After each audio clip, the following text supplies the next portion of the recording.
into this beautiful quiet that Susan led us into. I'm going to invite you to do a spiritual experiment with me.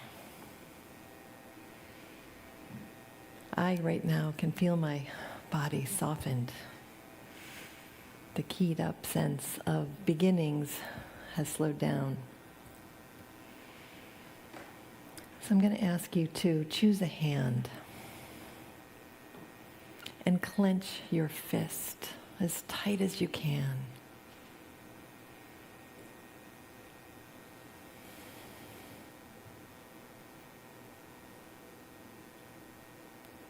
Maybe as you are holding that tightly clenched fist, you might even want to curl around and tighten your upper body for a moment around that clenched fist. And then exhale and release your body except for that hand. Feel that closed fist still.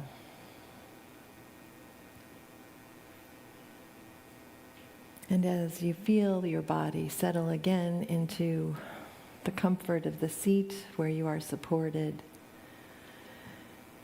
paying attention to the open flow of your breath in and out, let that closed fist rest now in the palm of your other hand.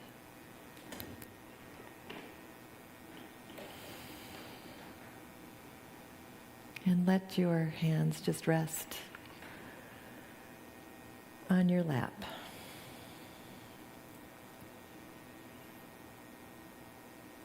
And I invite you, as we come into our shared loving kindness meditation, to notice how that clenched fist responds to being held in loving kindness, physically resting.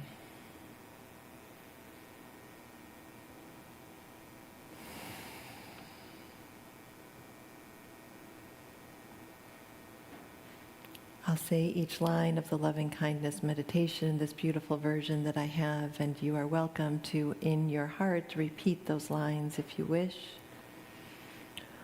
Or just let the words wash over you and through you. May I be filled with loving kindness.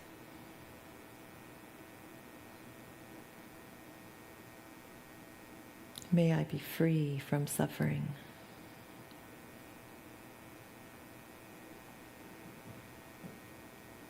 May I be well.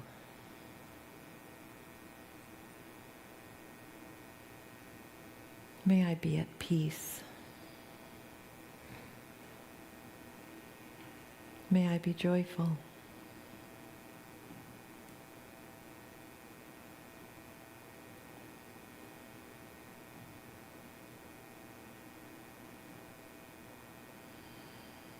And as we shift into the word you, I invite you to send that to whomever your heart is calling for you to share this with. May you be filled with loving kindness.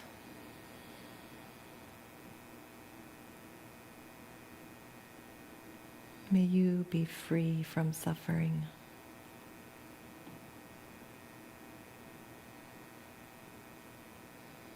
May you be well.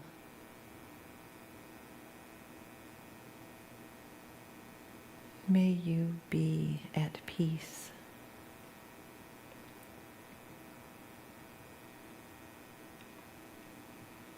May you be joyful.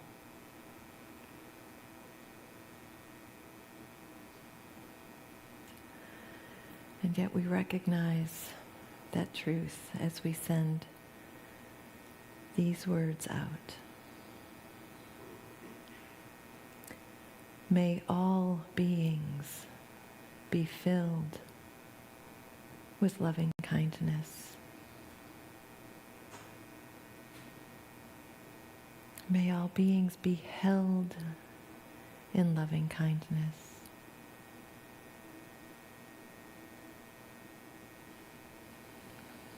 May all beings be free from suffering.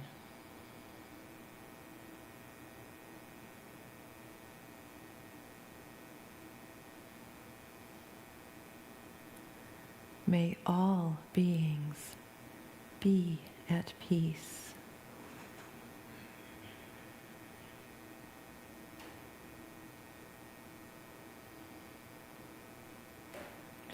May all beings be well and filled with ease.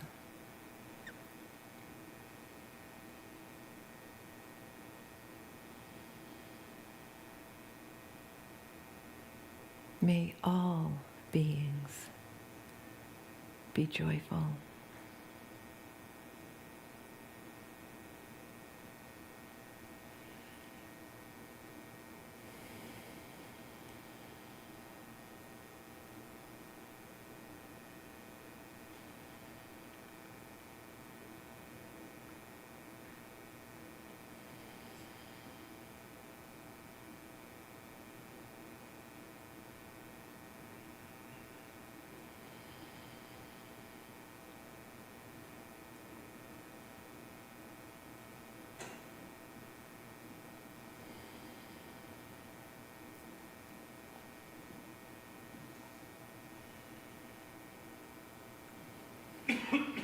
We affirm that our shared prayer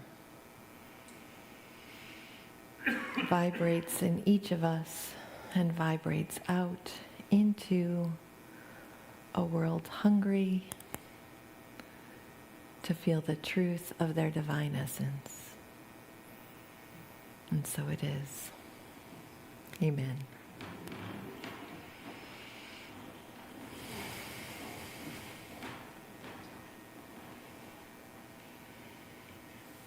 So how did your clenched fist respond?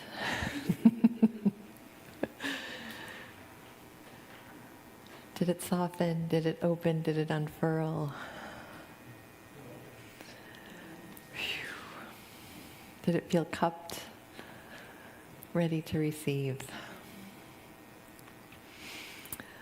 I read a little version of that clenched fist thing a couple of weeks ago, and I was like, oh yeah, that came at the right time. I often pray with clenched hands.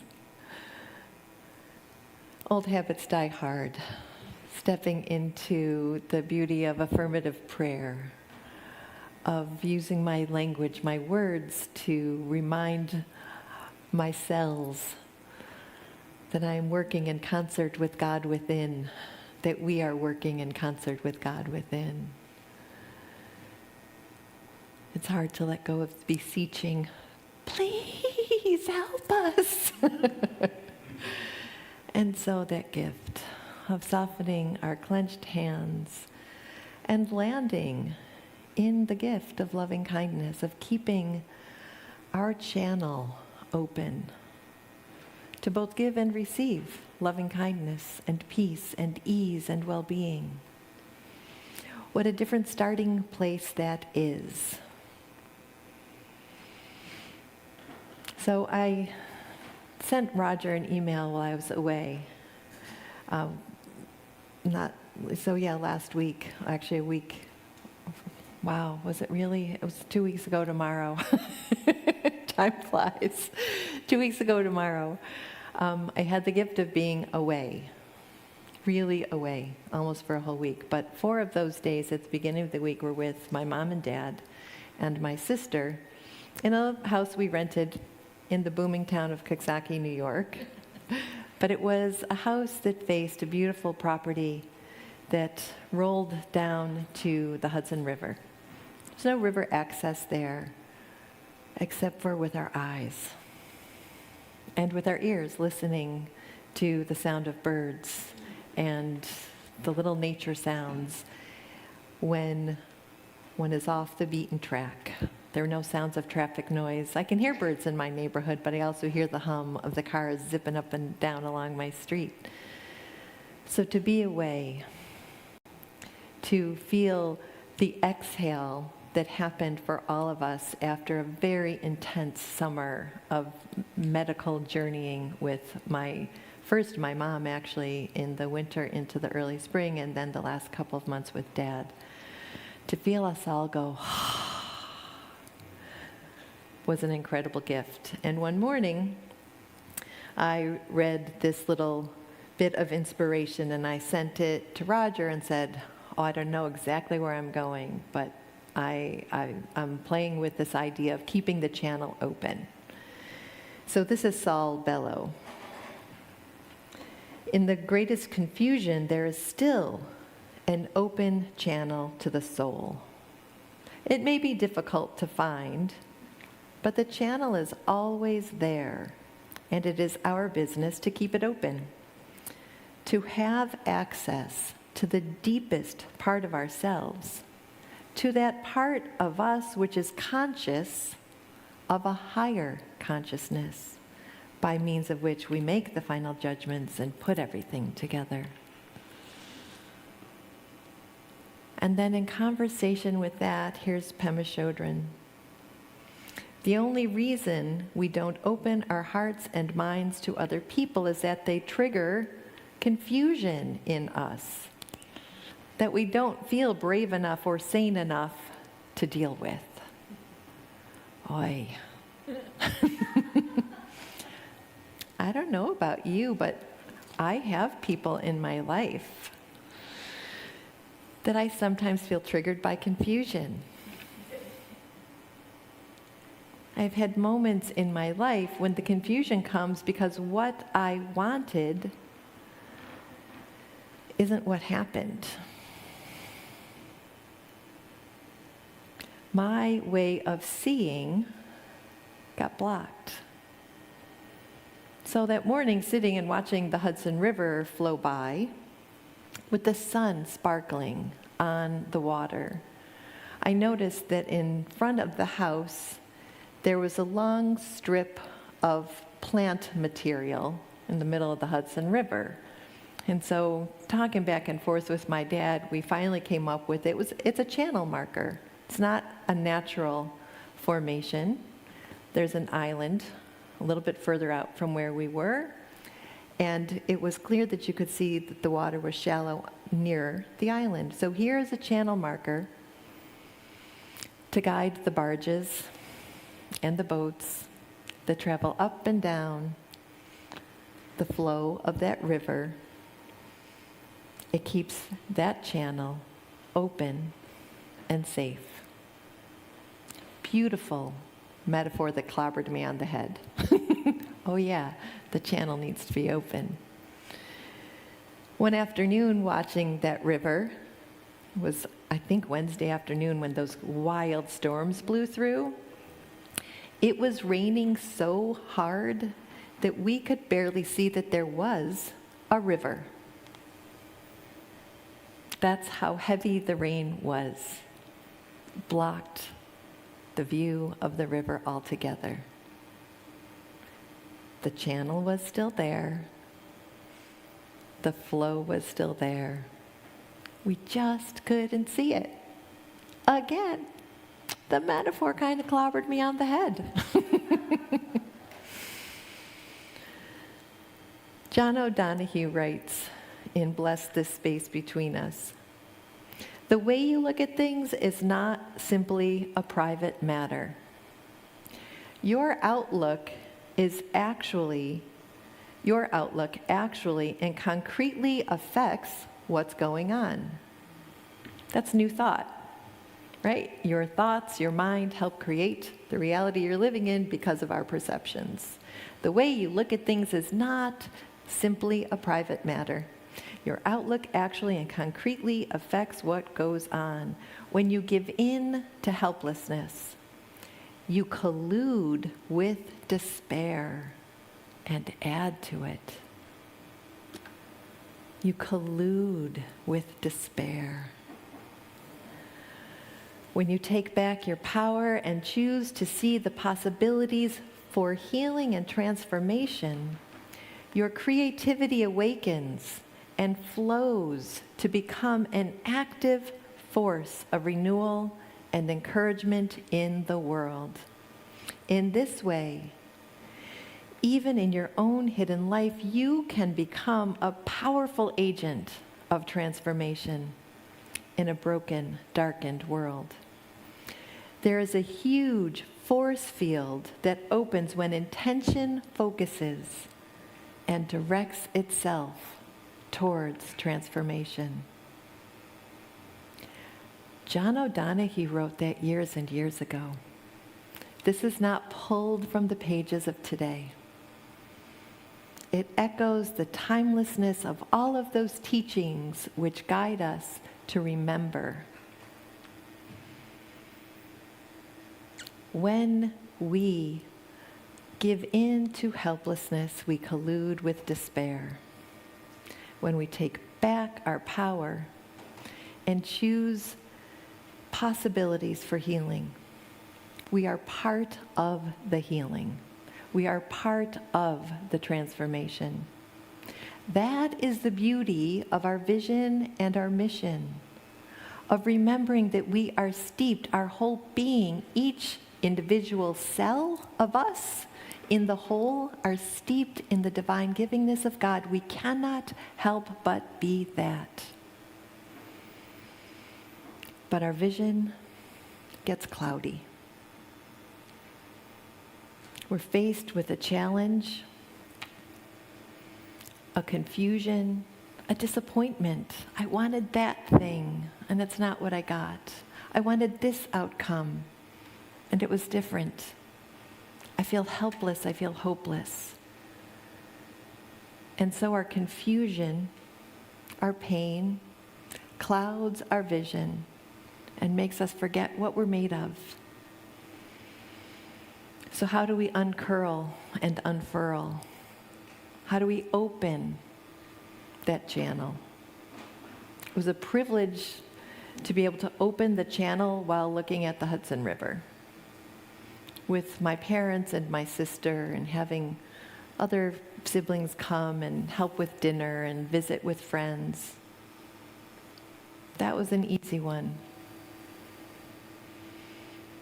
When the easy opening isn't there, what do? When we feel like we get roadblock after roadblock after roadblock, how do we prevent colluding with despair?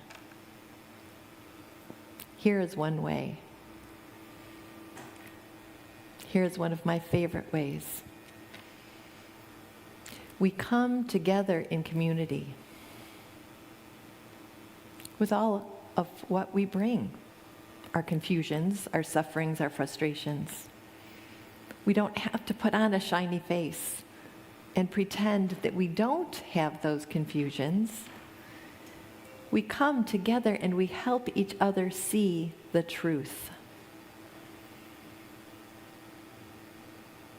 That we are made of stardust. We are made of the essence of the creative force in the universe that many of us call God, but that goes by names unnameable and omni-nameable.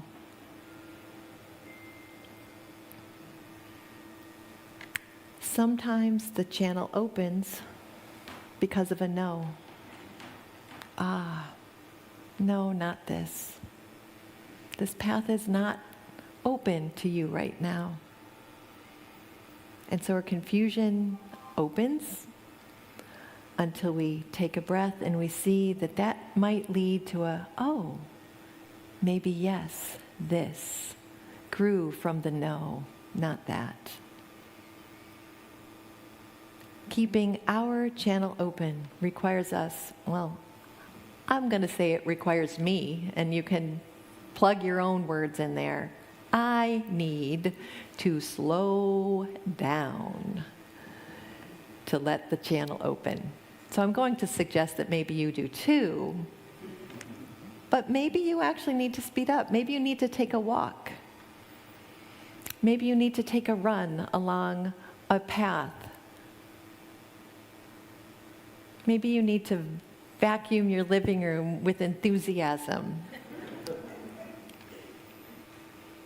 Everything we do can be that prayer of opening, right? How often do we sing that song, Let My Life Be Prayer? There's a gift I find in the slowing down, in the coming together, in the joining in community that nourishes me. I cannot do without this. And so no, none of this is mandatory. It is not mandatory. We come because we choose to be nourished and be nourishment, to feed each other as the body of the Creator, as the body of creation.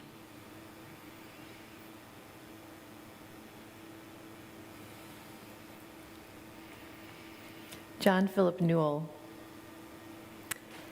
has a beautiful version of the Beatitudes from Matthew.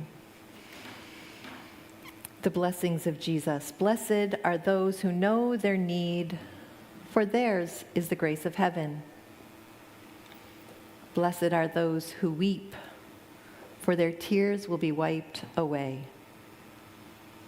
Blessed are the humble, for they are close to the sacred earth. Blessed are those who hunger for earth's oneness, for they will be satisfied. Blessed are the forgiving, for they are free. Blessed are the clear in heart, for they see the living presence. Blessed are the peacemakers, for they are born of God. Blessed are the clear in heart, for they see the living presence. I invite you to look around this room, and at home, you know what I'm going to say.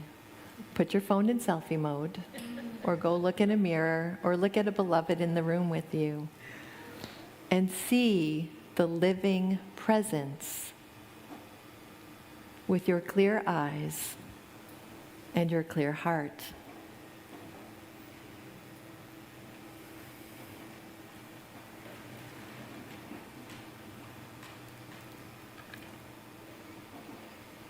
Keep your channel open. It's like that old-fashioned TV that there's a handful of people in here who are too young to remember an antenna on a TV that you had to look at the fuzz. But most of us will remember. Keep your channel open. And I close with a prayer from John Philip Newell based on that line from Matthew. Blessed are the clear in heart, for they see the living presence. And so I invite you to lift your hearts in prayer as you hear these words calling us. Clear our heart, O God, that we may see you. Clear our heart, O God, that we may truly see ourselves. Clear our heart, O God, that we may know the sacredness of this moment, and in every moment seek you, serve you, strengthen you as the living presence in every presence. Clear our heart, O God, that we may see. Our heart, our shared heart. It is not written, clear our hearts. Our shared heart is clear, is filled with loving kindness. Our heart is cleared and filled with peace. Our heart is clear and filled with well-being, with joy. with the divine essence of which we are made. And so it is. Amen.